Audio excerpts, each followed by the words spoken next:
बहुत बहुत स्वागत है दोस्तों आप सभी का हमारे YouTube channel study with smartness में। आज हम जिस टॉपिक के बारे में बात करने जा रहे हैं वो है वर्क अर्थात कार्य। जी हाँ, फिजिक्स में बहुत ही इंपॉर्टेंट टॉपिक है। ये लेक्चर स्टार्ट करने से पहले आप सभी हमारे चैनल को लाइक, सब्सक्राइब और शेयर करना बिल्कुल भी ना भूलें।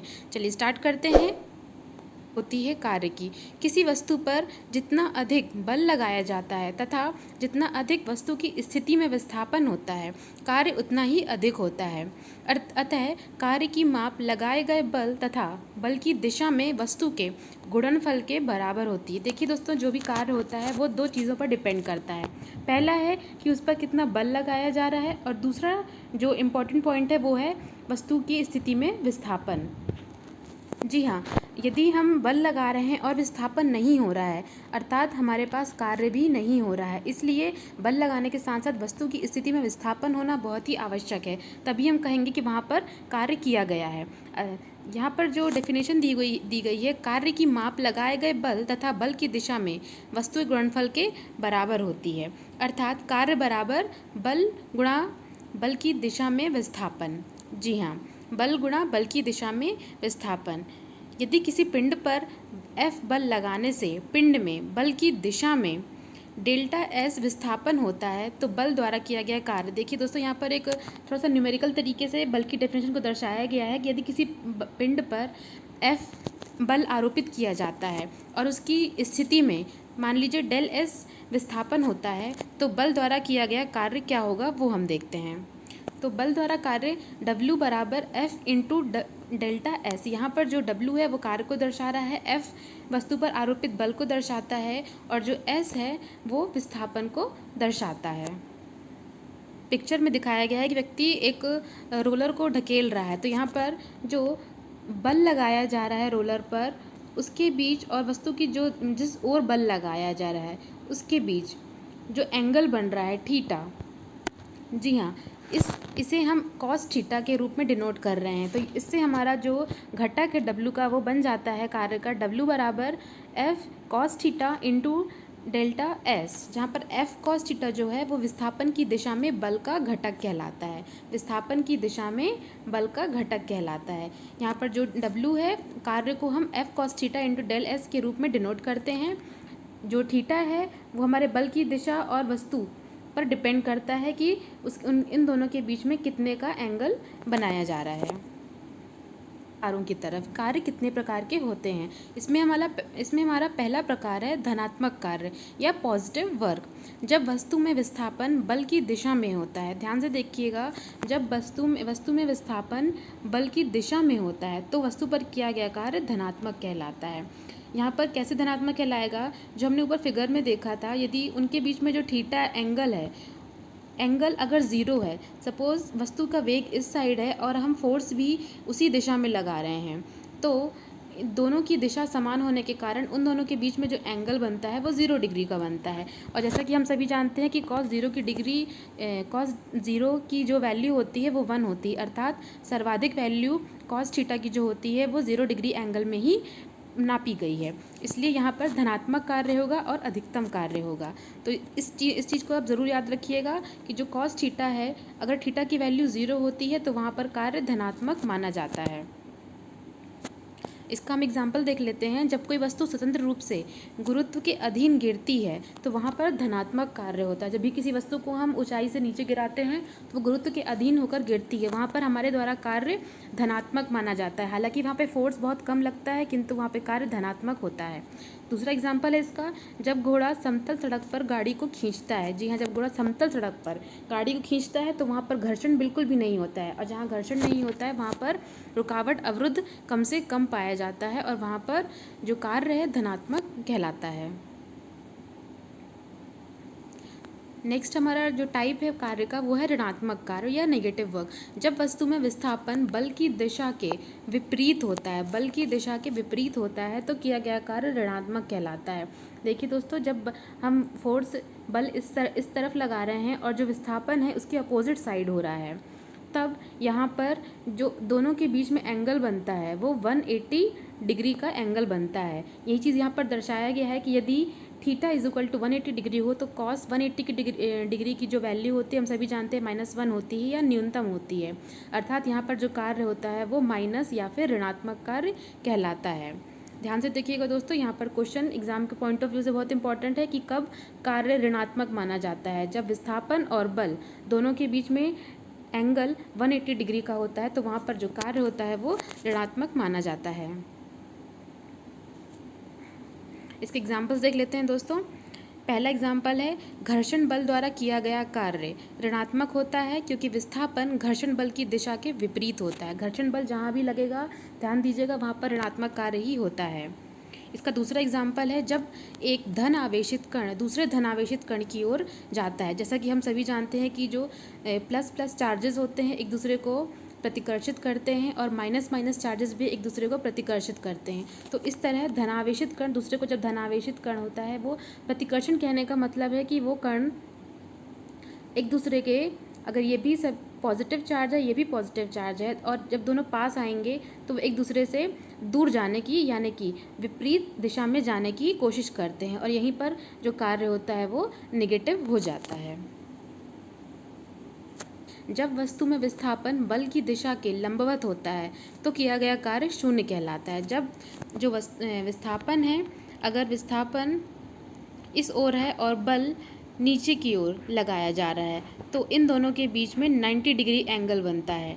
90 डिग्री एंगल अर्थात थीटा की वैल्यू अगर 90 डिग्री हो तो cos theta is equal to 0 हो जाता है और कार्य वहाँ पर 0 हो जाता है, क्योंकि हमें जानते हैं कॉस 90 की वैल्यू 0 होती है, इसलिए वहाँ पर कार्य भी 0 हो जाता है। अर्थात यदि विस्थापन बल की दिशा के लंबवत होता है तो कार्य कोई भी कार्य नहीं होता है। ध्यान से देखिएगा, यदि थीटा की वैल्यू 90 है अर्थात लंबवत है तो वहाँ पर कार्य 0 हो जाता है। इसके एग्जाम्पल देख लेते हैं दोस्तों। जब एक कुली सिर पर बोझा लिए समतल प्लेटफॉर्म पर चलता है, जब कोई कुली जो कोई व्यक्ति है वो बोझा लिए एक समतल प्लेटफॉर्म पर चलता है तो वहाँ पर भी जो कार्य है और बल की दिशा एक दूसरे की लंबवत हो जाती है, इसलिए वहाँ पर कार्य 0 कहलाता है। जब वस्तु वृत्त पथ पर एक पूरा चक्कर लगाती है, जी हाँ, यदि कोई भी वस्तु यदि वृत्तीय मार्ग पर चक्कर लगा रही है अर्थात वहाँ पर बल तो लग रहा है प्रत्येक बिंदु पर, किंतु उसका जो विस्थापन है वो नहीं हो रहा है, इसलिए हमें कार्य करने के बाद अगर विस्थापन नहीं हो रहा है तो उस कार्य का मतलब 0 कहलाया जाता है। इसलिए वृत्तीय मार्ग पर गति करने वाली हर एक वस्तु का कार्य 0 या 0 होता है। जब एक व्यक्ति अधिक बोझ लिए हुए अपने स्थान से विस्थापित नहीं होता है, जी हाँ, थर्ड हमारा जो एग्जाम्पल है कि जब एक व्यक्ति बहुत अधिक बोझ लिए होता है और अपने स्थान से हिल नहीं पाता है, अर्थात वो बल तो लगा रहा है किंतु विस्थापन वहाँ पर 0 हो रहा है, इसलिए वहाँ पर कार्य भी 0 माना जाएगा। विस्थापन दोनों ही सदिश राशियाँ हैं, जैसा कि हम जानते हैं कि W is equal to F into विस्थापन होता है। तो यहाँ पर जो वर्क है हमारा वो बल पर भी निर्भर कर रहा है और विस्थापन पर भी निर्भर कर रहा है, किंतु बल जैसा कि हम जानते हैं एक सदिश राशि है और विस्थापन भी सदिश राशि है, किंतु जो कार्य होता है वो एक अदिश राशि है। कार्य में हमें दिशा बताने की आवश्यकता नहीं होती है। उसके बाद कार्य का मात्रक जो होता है वो जूल होता है, इसे नोट डाउन कर लीजिएगा।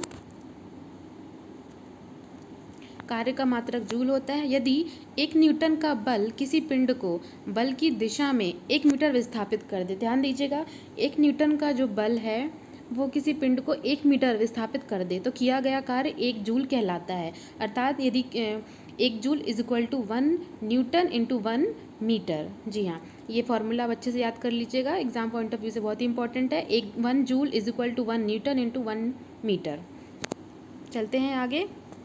यहाँ पर एक बहुत ही इंपॉर्टेंट चीज़ें, कुछ तथ्य जो हैं वर्क से रिलेटेड बताई गई हैं कि जब भी कभी गुरुत्वाकर्षण के विपरीत कार्य किया जाता है, गुरुत्वाकर्षण बल के विपरीत जब भी कार्य किया जाता है तो किए गए कार्य की मात्रा वस्तु के वजन और जिस माध्यम के द्वारा वस्तु को उठाया जा रहा है उसकी ऊर्ध्वाधर दूरी के गुणनफल के समान होता है। आइए से देखते हैं ये क्या कहना चाह रहा है कि यदि किसी वस्तु को उठाने में किया गया कार्य इज इक्वल टू वस्तु का वजन इंटू ऊर्ध्वाधर दूरी। जी हाँ, इस फॉर्मूले की बात की जा रही है। ये फॉर्मूला न्यूमेरिकल्स में बहुत अप्लाई होता है। W is equal to M into G into H, जहाँ पर W जो है वो किया गया कार्य है इसके बाद m वस्तु का द्रव्यमान है, g गुरुत्वीकरण की वैल्यू जैसा कि हम जानते हैं 9.8 होती है, और ऊंचाई h होती है जहां वस्तु को जितनी दूर वस्तु को उठाया जाता है। तो इस सूत्र को, फॉर्मूले को आप अच्छे से याद कर लीजिएगा, W=m×g×h।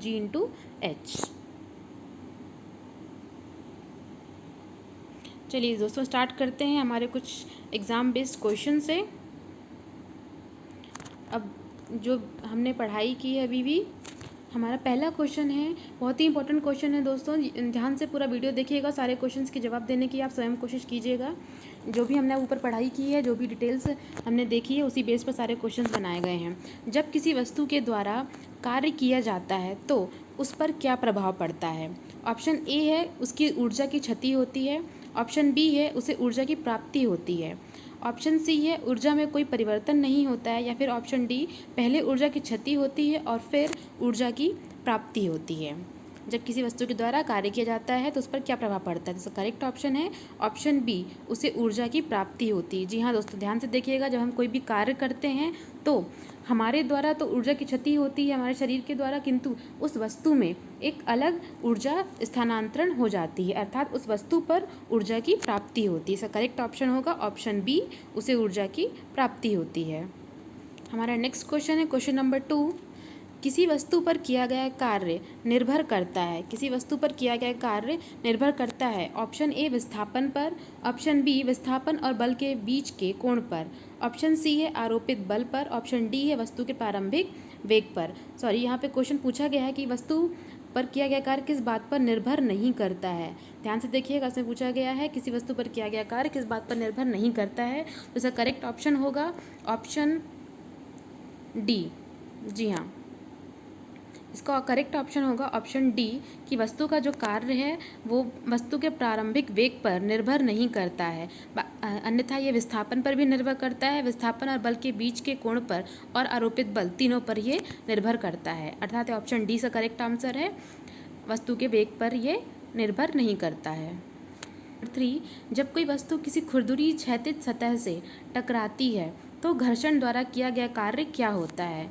ऑप्शन ए है पॉजिटिव सकारात्मक, ऑप्शन बी है 0 शून्य, ऑप्शन सी है नेगेटिव या नकारात्मक, ऑप्शन डी है कांस्टेंट या फिर स्थिर। जी हाँ दोस्तों, जैसे कि हमने आपको बताया है कि जहाँ पर भी घर्षण की बात होती है, क्षैतिज घर्षण की बात होती है, तो वहाँ पर जो भी कार्य होता है वो नेगेटिव होता है, क्योंकि जो घर्षण होता है वो विस्थापन को अवरुद्ध करता है, विस्थापन को रोकने की कोशिश करता है, इसलिए वहाँ पर जो कार्य होता है वो नेगेटिव होता है। इसका करेक्ट आंसर होगा ऑप्शन सी, नकारात्मक।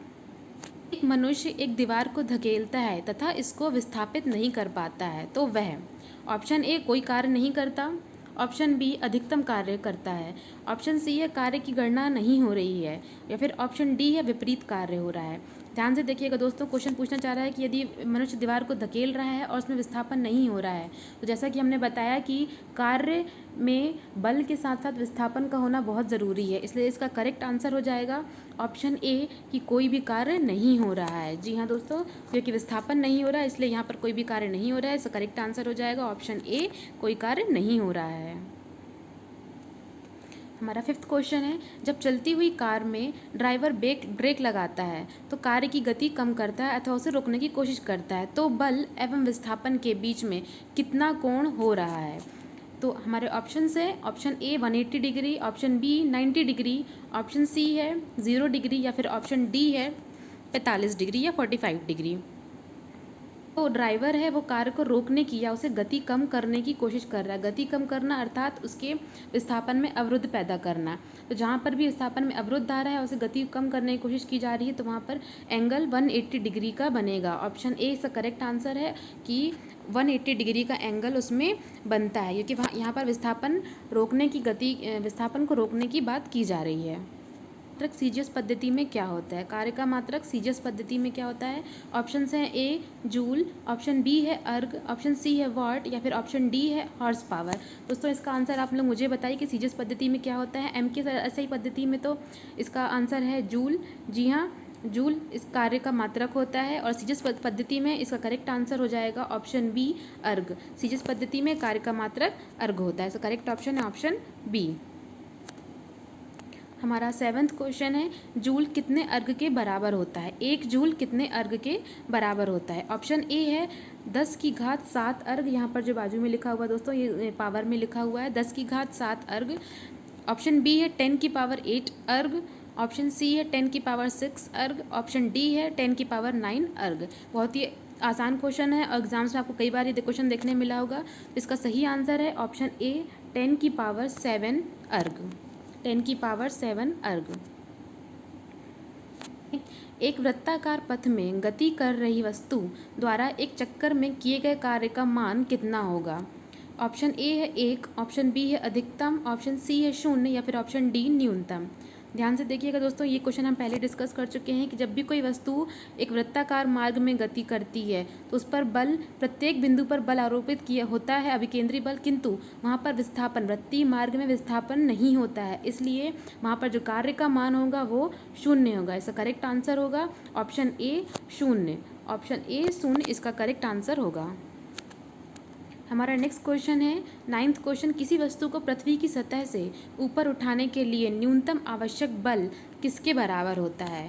न्यूनतम आवश्यक बल किसके बराबर होता है? ऑप्शन ए है द्रव्यमान, वस्तु के द्रव्यमान, या फिर ऑप्शन बी है विस्थापन, ऑप्शन सी है त्वरण, या फिर वस्तु के भार के बराबर होता है। वस्तु के भार के बराबर, किसी वस्तु को पृथ्वी की सतह से ऊपर उठाने के लिए न्यूनतम आवश्यक बल वस्तु के भार के बराबर होता है।